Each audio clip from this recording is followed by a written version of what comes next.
Hello, and welcome to another Angry unit over the week. And today we're taking a look at one of the new units from the new DLC.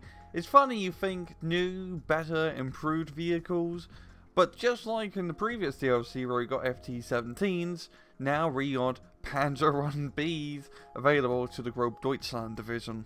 So with the new German Reich, the Third Reich, hopefully third time would be a charm, they kind of needed tanks, any tanks, just because they didn't have any tanks and everyone else was building tanks.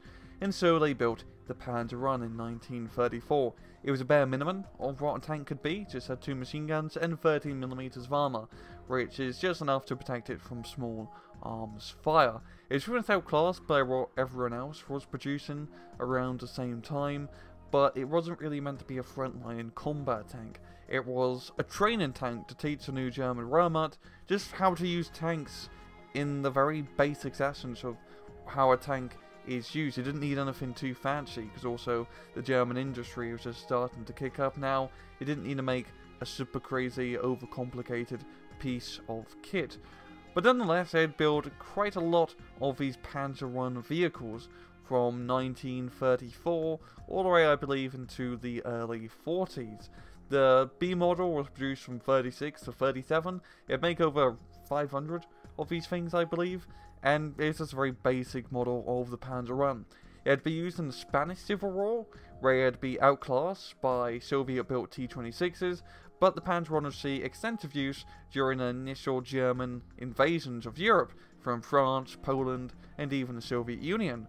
The main reason why they're used so much is because it's better to have a tank that isn't so great than to have no tank at all, because even though the Panzer I was very much out of date by the start of World War II, it's still better to have some sort of armoured vehicle than no armoured vehicle at all. In battle, the Panzer 1B is available only in A phase to the Grob Deutschland division for 30 points, and it has 1 Rappen. So you got 2 machine guns, just 2 machine guns for your tank. They do pretty good amount of damage, as you can see, and they have the average 600 meter range. Really, you just use them for fire support and shooting infantry, but at least they got a lot of ammo.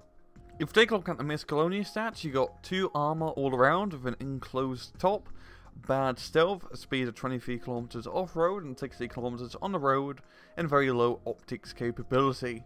So in battle, the Panzer 1B is really just a basic fire support vehicle. Compared to a 251/1, it does have less armor, which is pretty amusing, but you do more damage with both machine guns, and the machine gun on the back of the 251 doesn't shoot anything unless there's something behind it, and that doesn't happen all too often unless you're doing some crazy half-track rush. So the Panzer 1B is really just to give machine gun fire support, and that's what you're really lacking in A phase for the Paris division. You can bring this into a town. If it dies, it doesn't really matter, as it's already a rather cheap investment, and you don't have to keep them alive for a super long time. They're not the vital unit that's going to be the pivotal, strategy of the game, because if you die, you can just get some better vehicles later on. But just for that A phase purpose, just to, keep the enemy at bay with something that has a slight bit of armor and just enough firepower to suppress enemy infantry, it's a very useful town-fighting vehicle. I wouldn't really recommend it in many other circumstances, as the nice thing about having it in a town is that you can micro it behind buildings to protect it from pretty much every single anti-tank threat in game.